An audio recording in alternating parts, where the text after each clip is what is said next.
반갑습니다. 오늘도 폭염이 예상되지만은 그래도 조석으로는 어떤 선선한 그런 기운이 도는 것 같습니다. 이런 환절기에 감기 조심하시기를 바랍니다.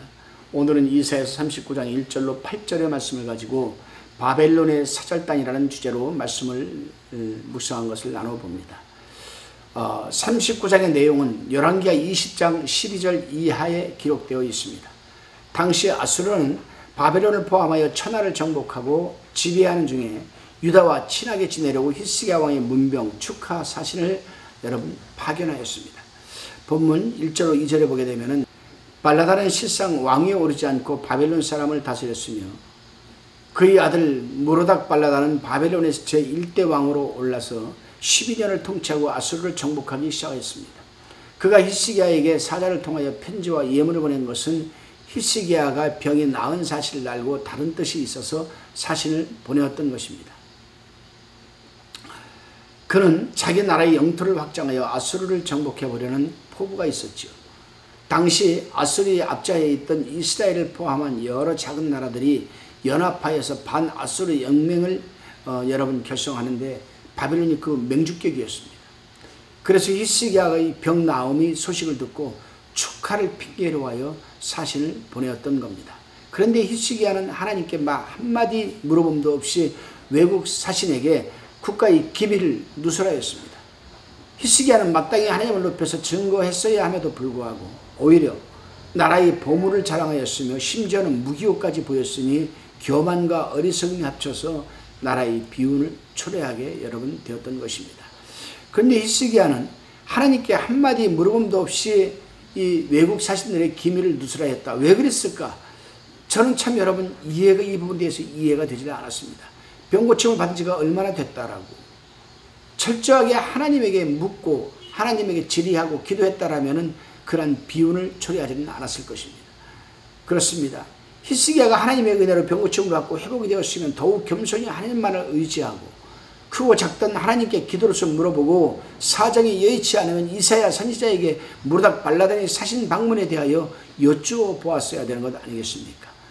자신이 병들어 위급할 때에는 선지자에게 의지하고 자신이 병이 나아서 회복되니 하나님과 선지자는 뒷전이라는 식의 태도는 하나님 앞에 죄가 되지 않을 수가 없습니다.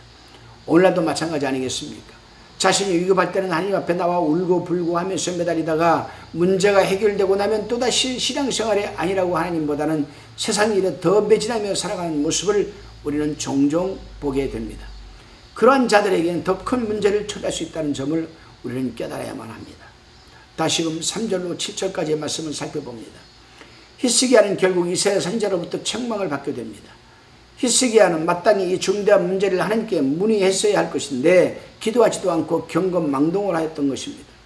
그는 바벨론과 합세하여 반아수르 정책에 가세하려고 국가의 보물과 무기고를 무모하게 자랑하였던 것입니다.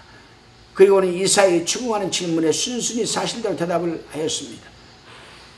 이제 이사야는 하나님의 말씀에 엄숙히 선언하였습니다. 왕은 만군의 여호와의 말씀을 들으소서. 보라, 날이 이르리니 내 집에 있는 모든 소유와 내 열조가 오늘까지 쌓아둔 것이 모두 바벨론으로 옮긴 바 되고 남을 것이 없으리라. 여호와의 말이니라. 또 내게서 날 자손 중에서 몇이 사로잡혀 바벨론 왕국의 환관이 되리라 하였나이다. 5절에서 7절 말씀이죠. 참 무서운 예언의 말씀을 여러분 선포하고 있습니다. 그렇습니다. 이사야의 이러한 무서운 예언은 결국 100년의 역사가 흐른 후 여호야긴 왕 때에 그대로 성취가 되었습니다. 이 내용이 열왕기하 24장 10절로 17절에 기록이 되어 있습니다. 히스기야는 교만하여 자신을 자랑하다가 세상 사람들에게 이용당하고 자신과 자신의 가족과 나라마저 망하게 되고 만 것입니다. 오늘날도 이러한 사람은 얼마든지 볼 수가 있습니다.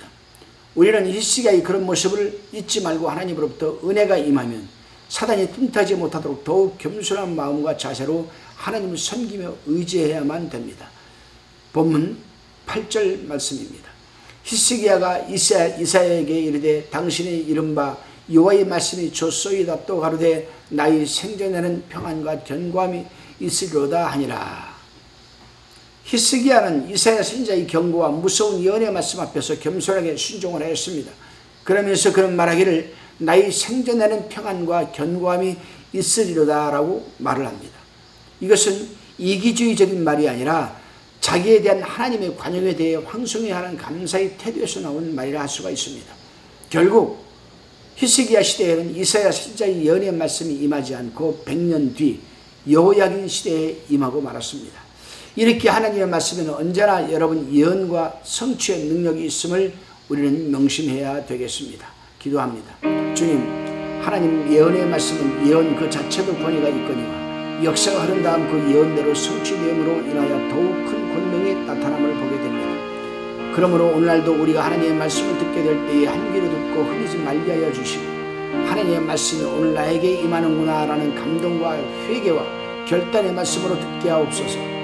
감사드리오며 예수님의 이름으로 기도드리옵나이다.